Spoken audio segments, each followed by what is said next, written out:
Alors, le berceau du thé, se situe en Chine.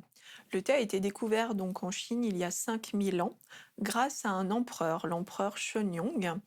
À l'époque, il y avait une grave, épidémie qui sévissait en Chine, qui a fait de nombreux morts et donc cet empereur, cherchait des solutions, des médicaments pour pouvoir sauver, sa population. Il a parcouru la Chine, de haut en bas, du nord au sud, de l'est à l'ouest. Il a testé de nombreuses plantes et un jour, il est tombé lui-même malade et il a découvert, un arbuste qu'il ne connaissait pas. Il a donc, goûté les feuilles de cet arbuste et la maladie s'est évaporée. C'est là qu'on a découvert donc les premiers théiers en fait, de l'histoire.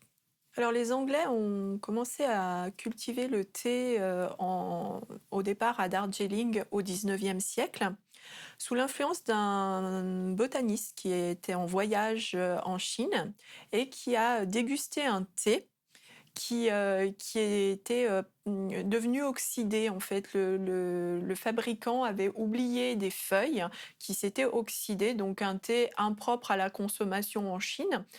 Et ce botaniste a adoré les notes, légèrement boisées, fumées du thé.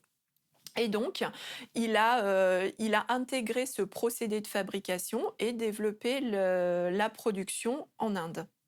Donc il faut savoir que les Anglais donc ont développé, le marché, du thé en Inde. Ils ont, développé un marché, industriel. Donc les productions de thé en Inde sont beaucoup plus industrialisées qu'en Chine et ils ont inondé le marché mondial. À savoir que pendant 3 ans quand même, l'Inde est devenue le premier producteur mondial de thé. Depuis 5 ans, la Chine est repassée numéro 1, mais la production mondiale a quand même été détenue par l'Inde pendant 3 ans.